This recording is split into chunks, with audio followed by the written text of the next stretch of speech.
Jeremías 29:7 dice esto. Mire lo que dice Jeremías 29:7. Procurad la paz de la ciudad a la cual os hice transportar, y rogad por ella a Jehová, porque en su paz tendréis vosotros paz. Note, procurad la paz de la ciudad a la cual os hice transportar, y rogad por ella a Jehová, porque en su paz tendréis vosotros paz. Note la importancia. Yo quiero, antes de comenzar a predicar, un versículo que quiero compartir con ustedes acerca del temor. Note por favor algo que comencé a decirlo en la mañana, y creo que es muy importante que la iglesia sea instruida en esto, porque no son cosas que hemos de solamente vivir hoy. A lo largo de todo lo que nos resta, vamos a vivir algunas situaciones complejas. El tema no es lo que sucede a nuestro alrededor, sino que lo más importante es lo que sucede dentro y cómo nosotros lo expresamos.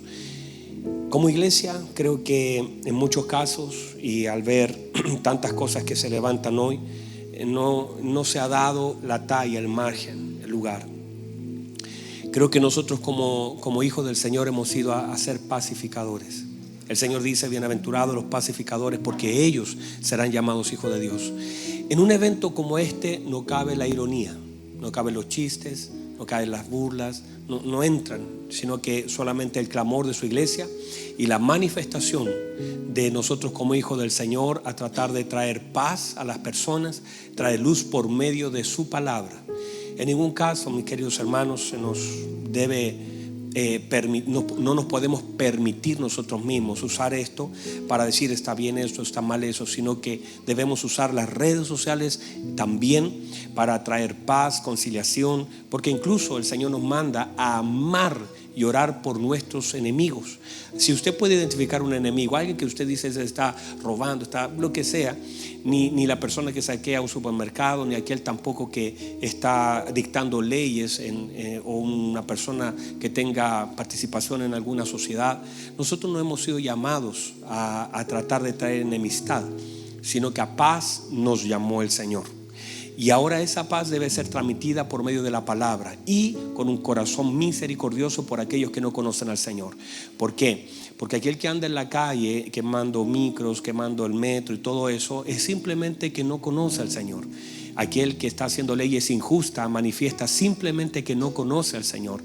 Aquella persona que quizás genera presión sobre otras clases sociales, es simplemente que no conoce al Señor. Y en toda dirección, en todo lugar, nosotros lo que debemos hacer es tener misericordia. Así como el Señor, míreme, como el Señor entró a la casa de un Zaqueo, y así como el Señor compartía con los pecadores, las viudas, los pobres y todo, nuestro corazón debe ser así, transversal, en sentido de llevar el evangelio, porque a eso fuimos llamados. En ningún caso hemos sido llamados a criticar, a cuestionar. Y si usted siente dolor en su corazón, se lo digo, ninguno de esas personas ricas está leyendo su post.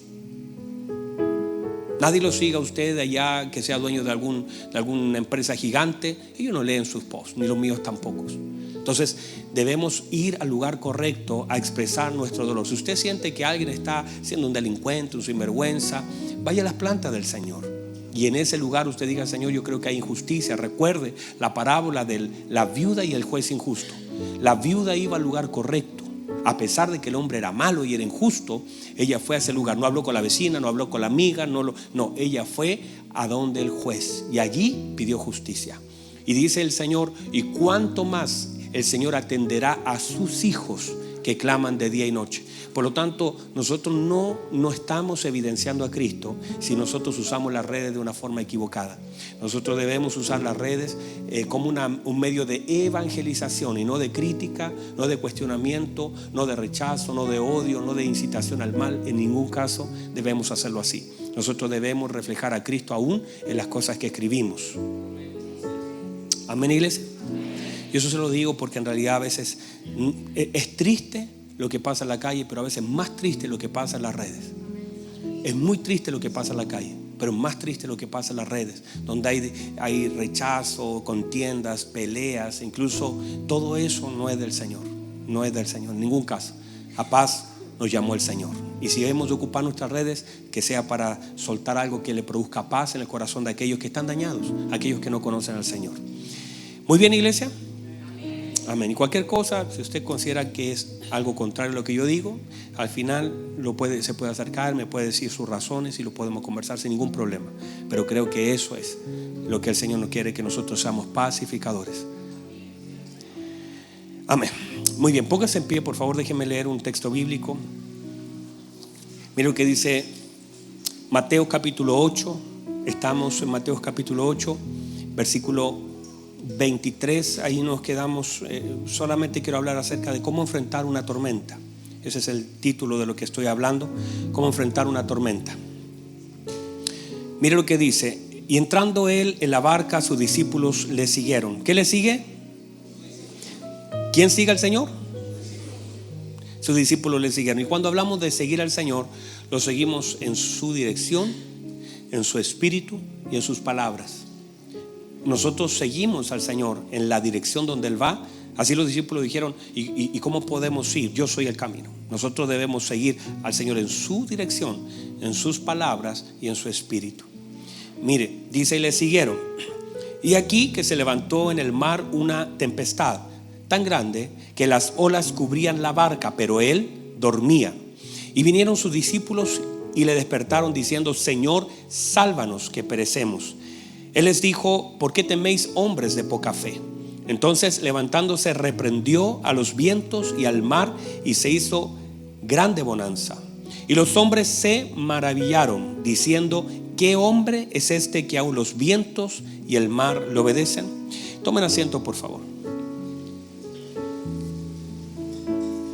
Durante la mañana tocamos un par de puntos importantes y dijimos un par de cosas que les van a servir. Número uno, que no fue la tormenta la que despertó al Señor, sino que fue el clamor de sus discípulos. Entonces, la tormenta no despierta. Lógicamente uno podría pensar que lo que despierta al Señor es el viento, el mar, las olas, el movimiento, pero nos está enseñando un principio: que el Señor no actúa por las cosas que tocan la barca, sino por el clamor de los discípulos. Entonces, de la misma forma, la mano del Señor puede actuar en la medida que sus hijos clamen. Mírenme, por favor. En la medida que sus hijos clamen, el Señor actúa. Otra vez, Ana estaba con una situación. Ana no tenía hijos, ¿verdad? Vamos, Ana no tenía hijos, ¿verdad?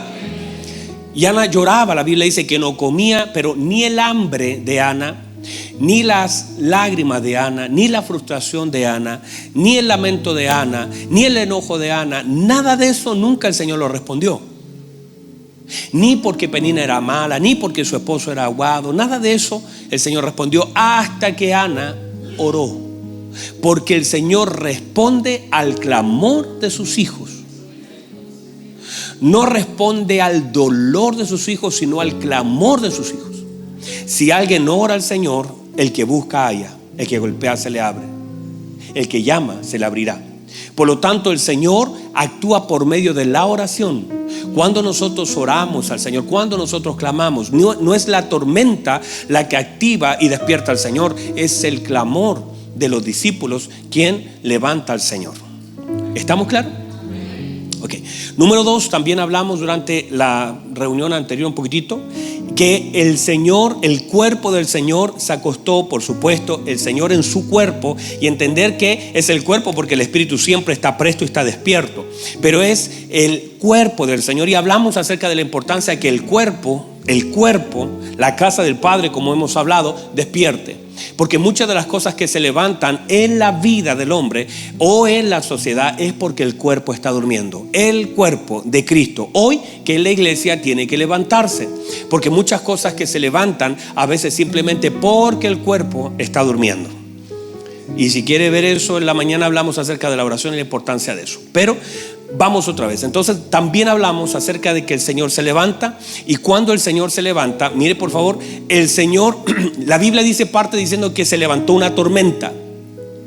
Pero luego que se levantó una tormenta, dice que los discípulos levantaron un clamor.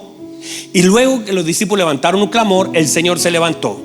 E inmediatamente lo que hace el Señor cuando se levanta el clamor, levanta la fe de ellos y le dice: ¿dónde está vuestra fe? Antes que el Señor reprenda, primero le hace una pregunta: ¿dónde está la fe?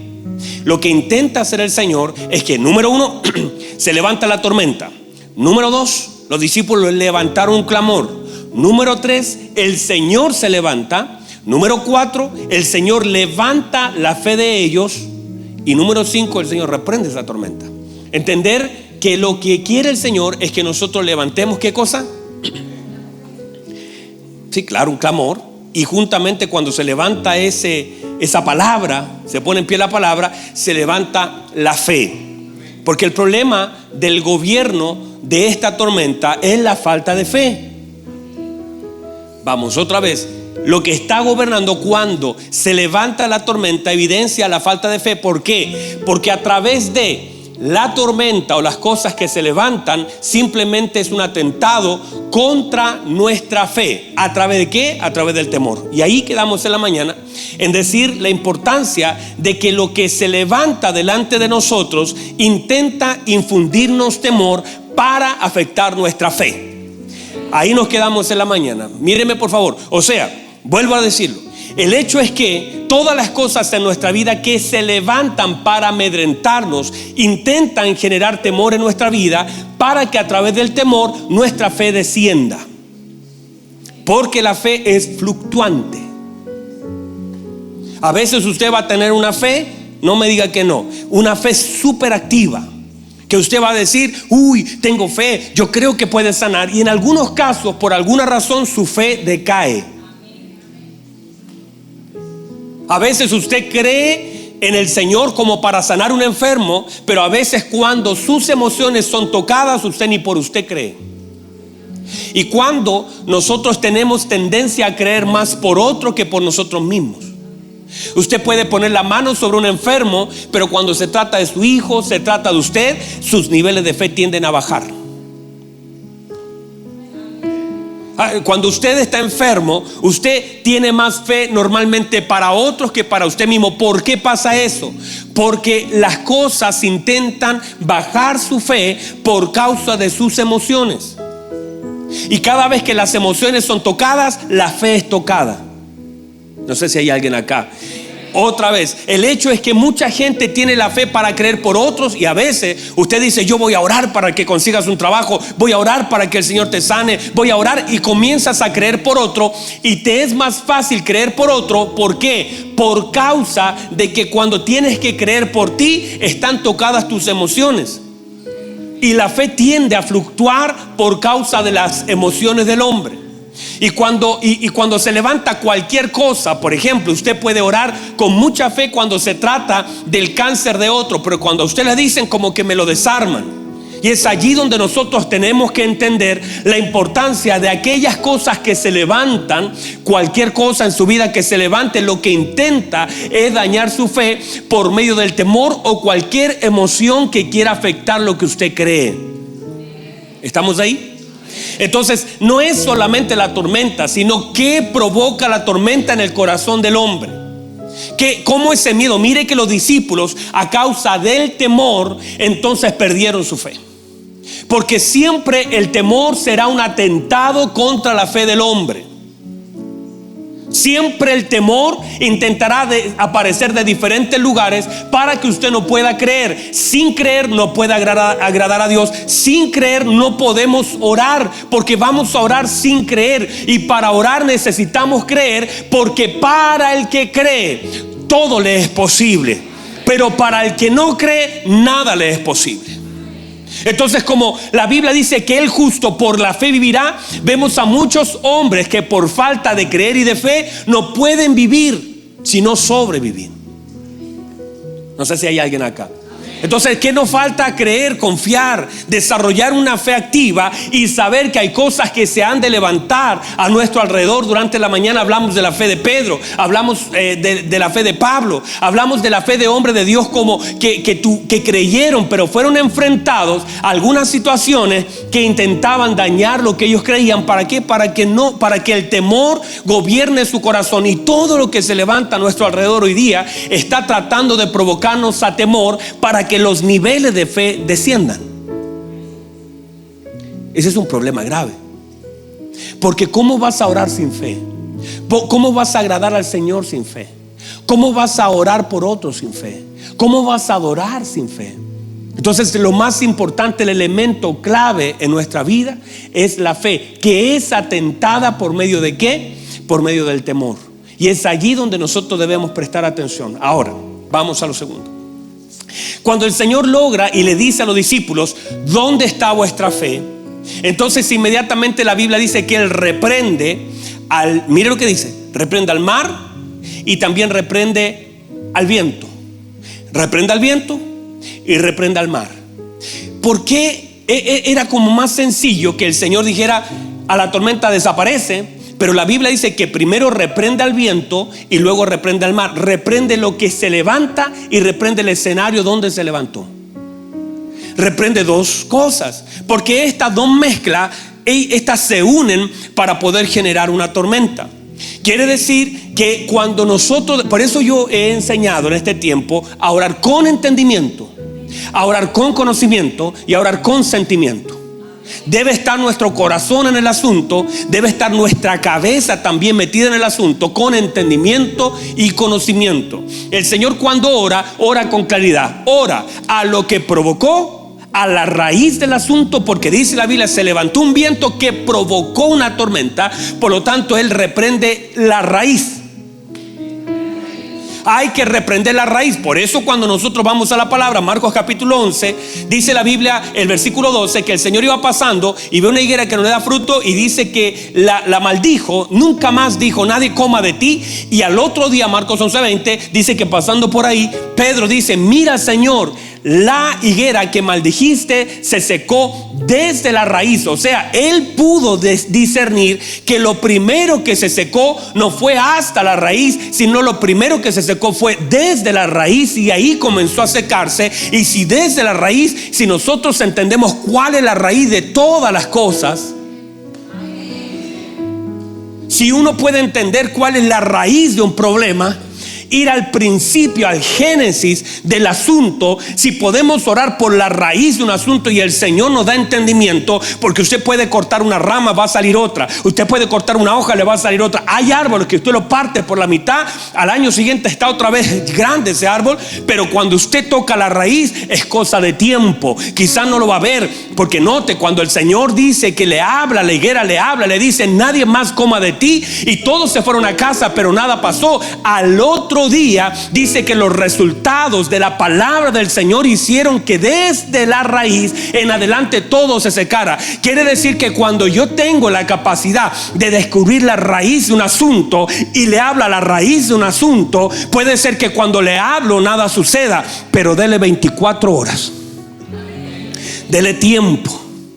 Y hay cosas que cuando las ve, las tendrá que mirar de frente y parece que nada sucedió, pero dele un poquito de tiempo y la palabra hará efecto en la raíz de un asunto. Y si la raíz es tocada, hermano, el tronco, las ramas, el fruto y todo hacia arriba será derribado en el nombre de Jesús.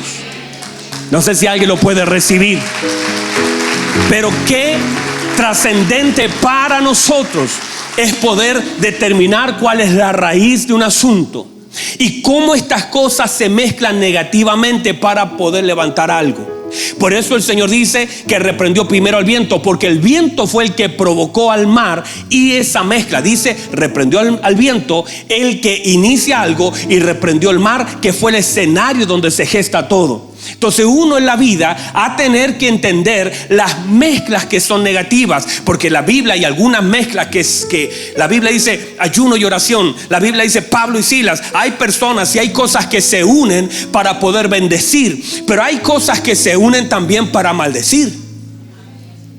Y uno tiene que saber, yo no sé si usted está acá, pero no le pasa que usted con un compañero que no conozca al Señor, usted es una mala mezcla. Se dañan, habla lo incorrecto, se porta desordenado, llega con olor a trago, habla lo que no debe hablar, porque la mezcla fue equivocada. Pero cuando usted se junta con un hombre de Dios, ese hombre le imparte, ese hombre le da fe, ese hombre lo anima. Usted sale de ese lugar: ay, qué buena estuvo esta conversación, Dios me habló, Dios me dijo algo. Sale de ese lugar confiado. Hay cosas que están siendo una mala mezcla, y las mezclas equivocadas levantan tormentas. Cuando tú te unes a algo, cuando tú, ay hermano, esta es una mala mezcla. Alguien que le guste oír un chisme y alguien que esté dispuesto a hablarlo. Qué mala mezcla, hermano, levantan una tormenta. Las malas mezclas de alguien que es crítico y alguien que es copuchento, ¿cómo se dice en el griego? Que es curioso. Alguien que le gusta que le depositen cosas en el oído y alguien que le gusta abrir su boca para hablar mal. Esa mezcla levantan tormentas. Vamos, alguien que me diga amén. Pero si usted encuentra, si usted, hermano, mire, el fuego y la pólvora es una mala mezcla. Usted la puede tener separado y nada pasa. La une y eso es un destrozo. Pero cuando usted encuentra cosas que ayudan, mezclas correctas, cuando usted toma, por eso la fe y la oración, la fe y el amor, haga las mezclas correctas. Son mezclas que se levantan para calmar tormentas. El clamor y la fe de los discípulos podían hacer grandes cosas, pero estas mezclas se levantan. Toda tormenta es la mezcla de algo. Usted dice, ay pastor, mire, tengo una tormenta en mi casa, la deuda. El problema es la deuda y la incredulidad. Hay una mujer que tenía deuda pero tenía fe, y esa mezcla hizo que el profeta soltara una palabra. Usted puede tener, mire, usted puede tener una enfermedad y tener fe. Qué buena mezcla, hermano. Pero usted podría tener una enfermedad y dudar, y eso es una mala mezcla. Por eso el Señor, cuando encuentra a Jairo, le dice: no mezcles lo que la gente acaba de decir con esa falta de fe que ahora tienes. No la mezcles. Te acaban de decir que tu hija murió, pero ahora, Jairo, no mezcles con duda, porque eso será una desgracia. Jairo, ya sabes que ella murió, pero ahora tienes que creer. Mezcla bien.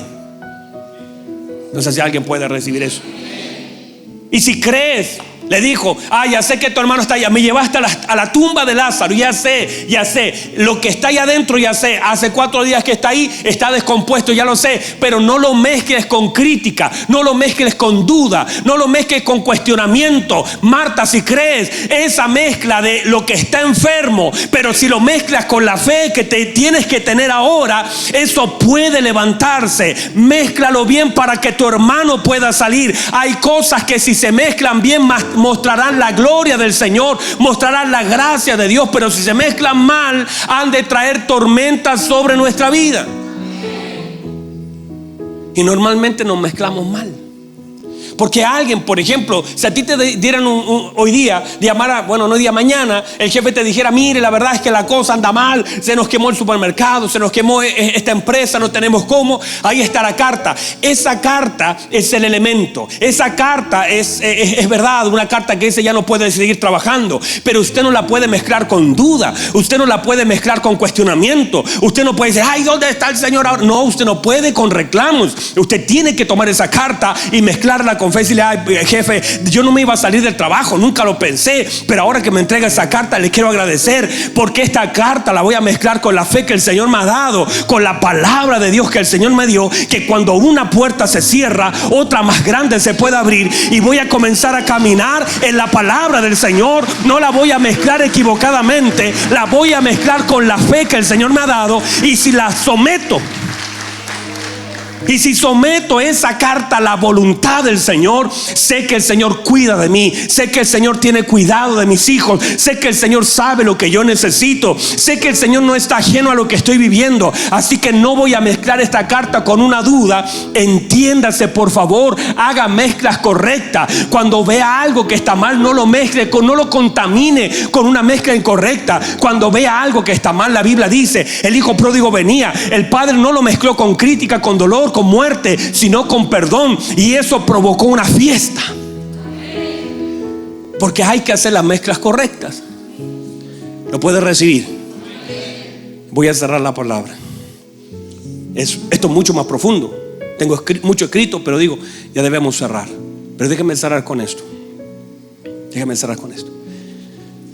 Todo lo que sucede y todas estas tormentas que se levantan pueden desembocar en un lugar correcto, que la gloria del Señor sea manifestada. Aunque parezca extraño, pastor, ¿cómo? La Biblia dice que el Señor se levanta y dice: ¿dónde está vuestra fe?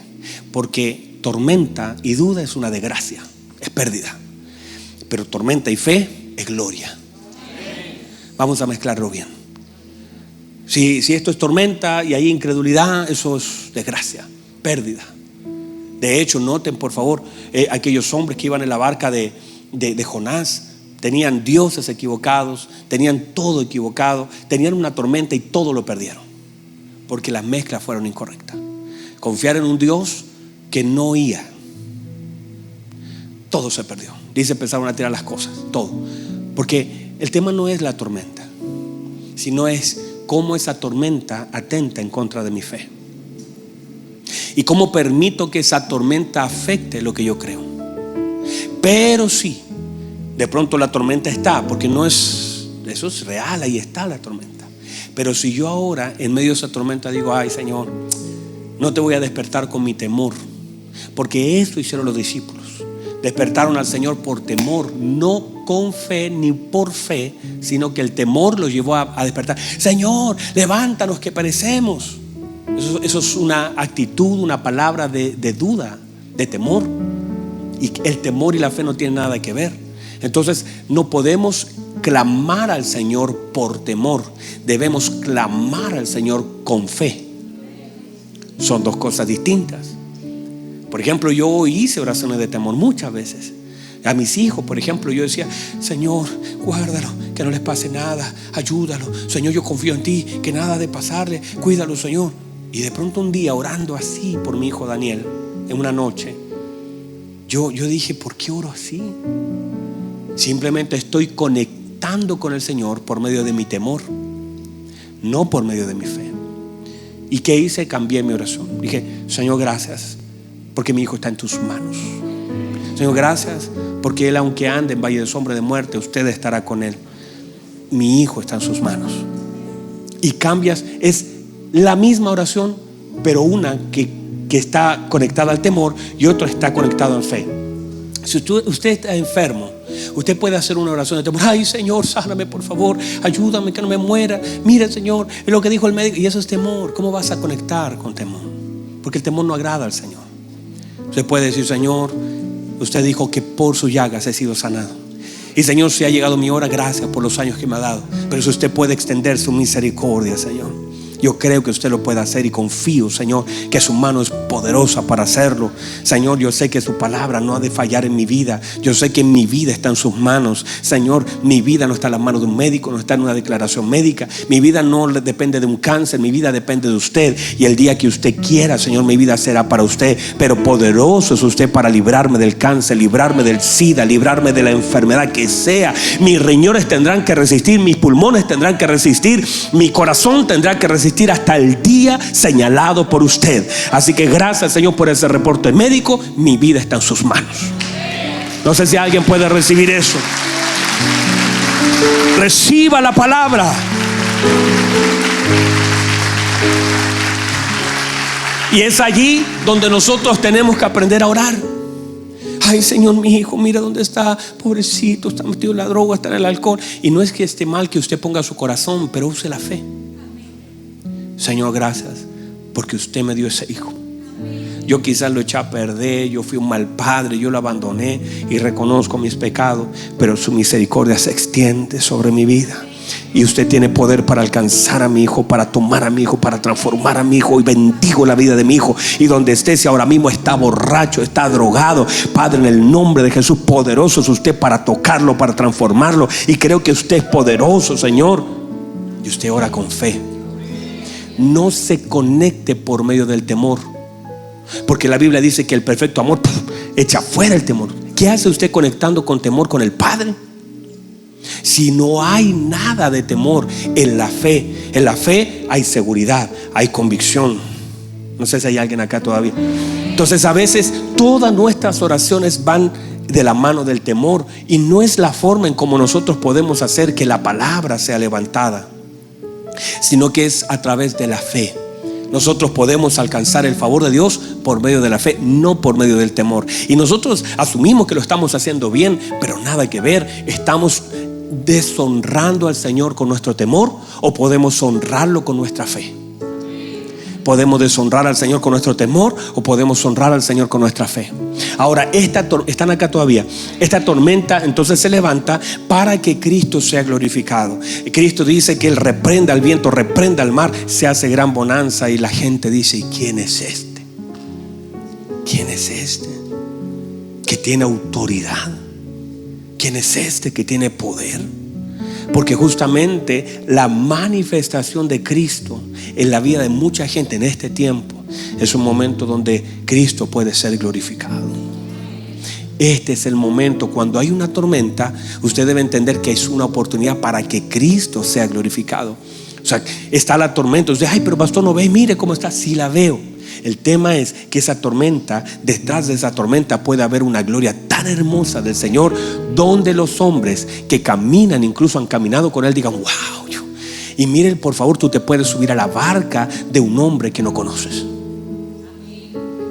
Tú puedes ser un discípulo, subirte a la barca. La Biblia dice, parte diciendo: los discípulos siguieron al Señor y se subieron a la barca. Y los discípulos estaban sin fe. Y los discípulos estaban con temor.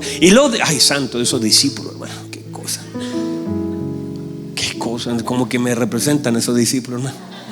Como que uno dice: hermano, son los discípulos del Señor. Uno podría esperarlo de la gente de afuera, pero los discípulos de la barca están dudando, están reclamando, están llorando, están amargados, están sin fe. ¿Qué pasa, hermano? Que a veces el Señor está en la barca y sus discípulos están sin fe, están cuestionando, están llenos de temor, están llenos de miedo. Pero es también porque el Señor quiere darle una lección a sus discípulos. Se lo voy a plantear de otra forma.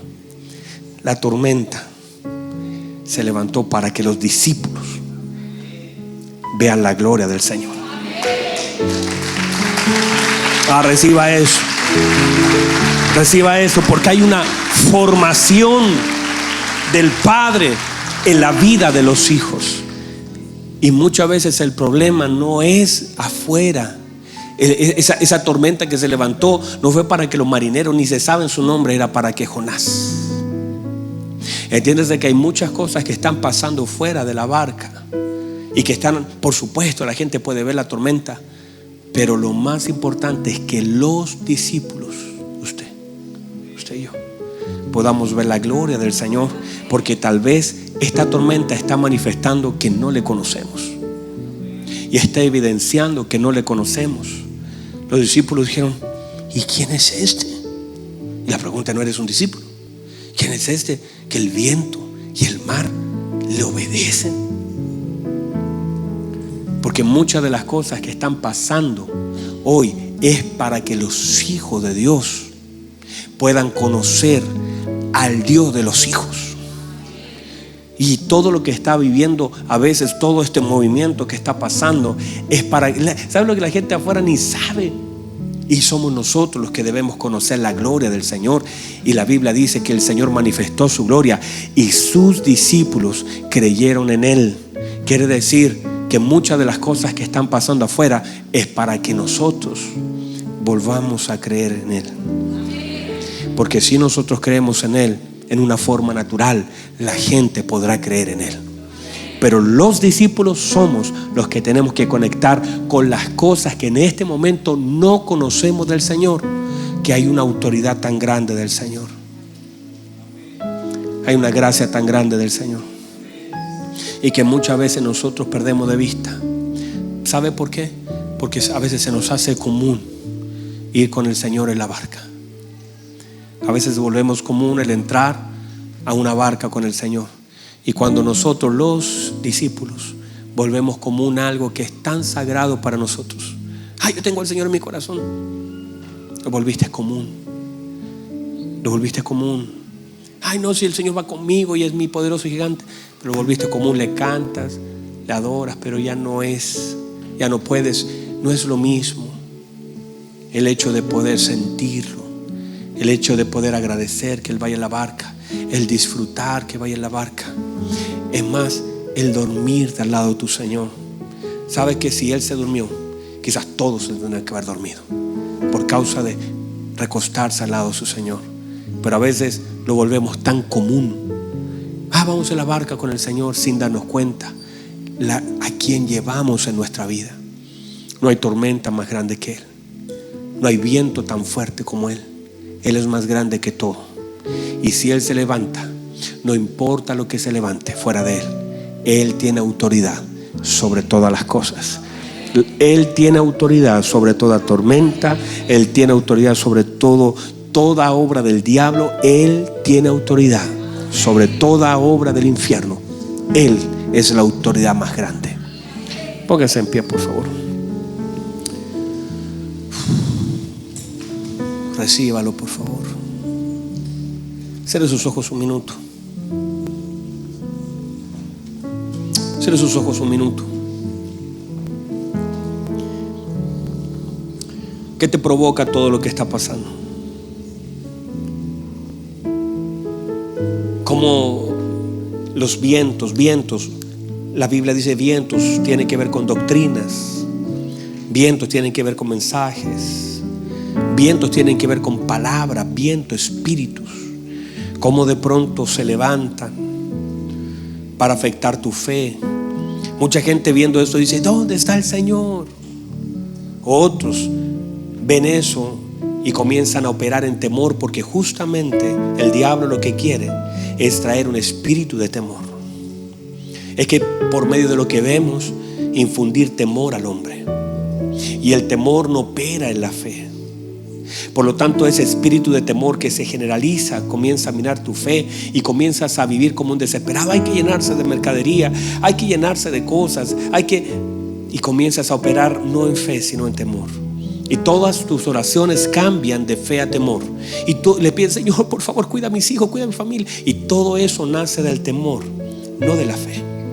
Y comienza el diablo a generar ventaja, porque bajaste el escudo. Los dardos comienzan a llegar.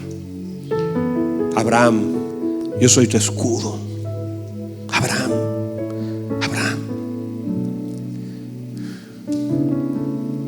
Ante todo, dijo el apóstol Pablo, tomar el escudo de la fe.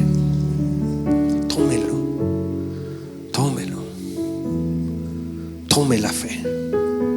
Esta es la fe que vence al mundo, dijo el apóstol. La fe. Yo sé en quién he creído. No caminamos por lo que vemos, sino por lo que creemos. Mas a todos los que creyeron en Él, porque lo que intenta justamente el infierno es que la gente deje de creer, deje de operar en fe y comienza a operar en temor, y todo lo hagan en medio del temor. Y el Señor dice: si Jehová no guardara la ciudad, en vano vela la guardia. Y si el Señor no construyera el muro, en vano trabajan los que la edifican. Es la fe. Confía.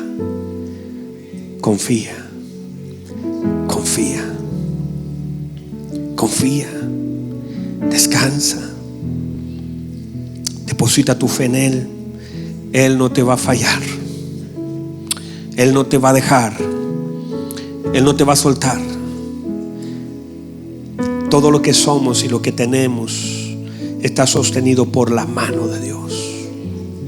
Hubiera yo desmayado, dijo el David, hubiera yo desmayado si no creyera que veré la bondad de Jehová. Creo, ese es el punto. Creo, eso es lo más importante. Que no pierdas tu fe. Cree en el Señor y serás salvo tú y toda tu casa. Esa salvación tiene también su génesis, su raíz en la fe que puedas tener de que el Señor alcanza a tu familia. Crea y serás salvo. Crea y serás salvo. Confía, descansa.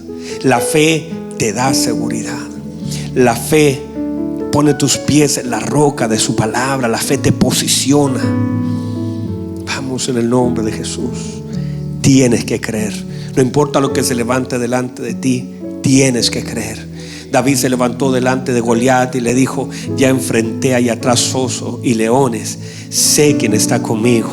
Este gigante será como uno de ellos, que se ha levantado para ofender a los escuadrones del Dios viviente. Creo que el que me ayudó ayer con el oso, creo que el que me ayudó ayer con el león, me ayudará hoy con ese Goliat, ese hombre grande que la gente le tiene miedo. Yo no le temo porque Dios está conmigo.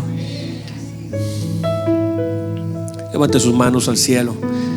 Vamos, honra al Señor con su fe. No lo vaya a deshonrar con su duda y su temor. Hónrelo con su fe, porque por la fe creemos haber sido constituido el universo de modo de no se veía.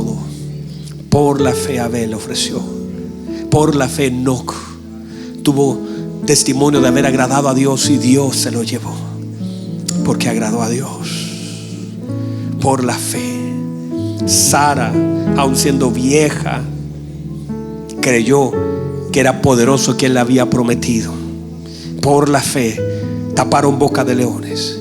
Por la fe apagaron fuegos impetuosos. Por la fe, oh santo Dios, santo Dios, santo Dios. Por la fe, por la fe, por la fe. Vamos ahí donde está, dígale: Señor, no importa lo que se levante, no atentará contra mi fe. No dejaré que la tormenta venga a intimidarme, lo que se levante me intimide. Por la fe creo, mi vida está segura en tus manos, mi trabajo, mi provisión, mis hijos, mi familia. No me voy a intimidar, porque usted no me ha dado espíritu de cobardía, sino de poder, de amor y dominio propio. Padre, gracias porque mi seguridad está en usted. Yo no soy cualquier persona. La gente no puede tirarme para un lado y para otro. Yo soy su hijo, Señor, y mi vida está en sus manos, y usted ejerce soberanía sobre mi vida, y usted pone puertas abiertas delante de mí y cierra otras puertas delante de mí. Su mano está sobre mí. Oh Señor, creo que su mano está sobre mí. Creo que soy guardado en el hueco de su mano. Creo, Señor, creo con todo mi corazón.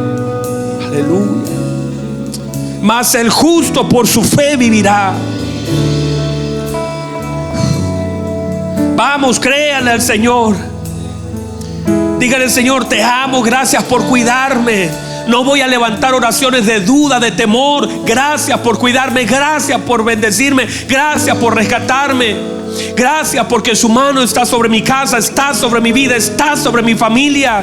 Y creo en su soberanía, creo en su poder. Confío en usted, mi Señor. Vamos, levanten sus manos. Padre, gracias, gracias, gracias.